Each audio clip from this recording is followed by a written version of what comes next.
Paano ba tayo makakapagparami ng pera o mag-i-invest? Ang pamumuhay ng lahat ng tao ay nakadepende sa kanyang paligid, sa kanyang pag-iisip at sa kanyang pangangailangan. Ito ang ilan sa mga dahilan kung bakit may mga tao na malungkot at masaya sa kani-kanilang mga buhay. Ang pagbabago sa ating buhay ay hindi natin mahuhulaan, pero pwede natin itong paghandaan. Kung may ipon na tayo, ang susunod na gagawin natin ay ang pagpaparami ng ating ipon o pera. Ito ay mas kilala sa tawag na investment. Paano ba tayo makakapagparami ng pera o mag-i-invest? Una, huwag muna tayong mangungutang o manghihiram ng pera na may tubo o interes. May iba't ibang paraan ng pangungutang na pwedeng sabihin mabuti o masama. Pero ang panghihiram ng pera o mga ari-arian ay patunay na hindi mo sarili ang ginagamit mo at ito ay dapat mong bayaran o ibalik. Kung nagsisimula ka pa lamang ay makabubuting iwasan mo muna ito. Pangalawa, ideposito natin ang ating ipon sa bangko para may kaukulang proteksyon at gayon din para ito kumita sa pamamagitan ng interest rate na ibinibigay ng bangko.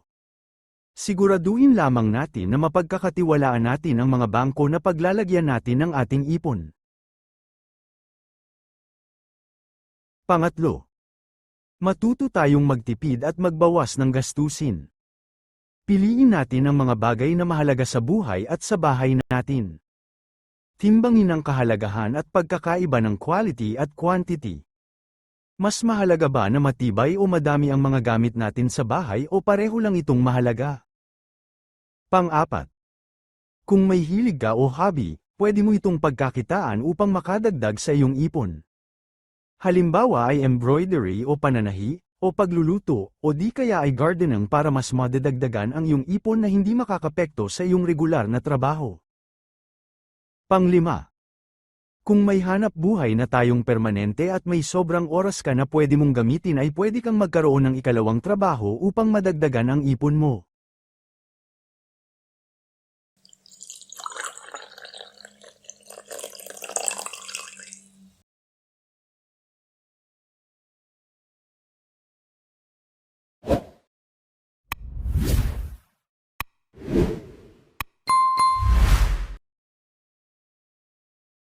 Pang-anim, mag-aral tayong magnegosyo na pwede nating pagkakitaan. Pang-pito, bumili ka ng bahay o lupain, o mga ari-arian tulad ng mga alahas na tumataas ang halaga sa paglipas ng panahon. At kung ito ay mangyari ay pwede mo itong popahan o ibenta sa mas mataas na halaga. Pang-walo, makihalubilo ka sa mga taong may kaparehong mga ambisyon, may mga pangarap, madaming alam at karanasan sa mga bagay na interesado kang matutunan. Ika-9, magtulungan sa pamilya. Kung lahat ay nakakapag-aral at nakikipagtulungan sa pamilya ay mas may kasiguraduhan na dadami ang perang naiipon o investment natin sa buhay. Ika-10, pag-ingatan ang inyong pangalan at reputasyon.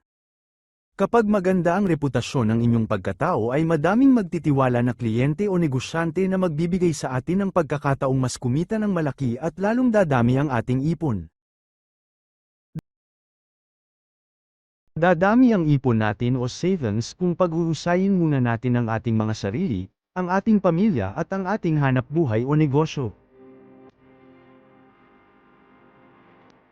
Huwag nating palilimutan na proteksyonan ang mga bagay na mahalaga sa atin para hindi tayo maghirap sa pamamagitan ng pagkuha ng kaukulang insurances. Kung may tanong kayo o may nais kayong ibahagi sa ating video ay maaari kayong mag-comment o mag-subscribe sa ating channel. Maraming salamat sa inyong pagtangkilik.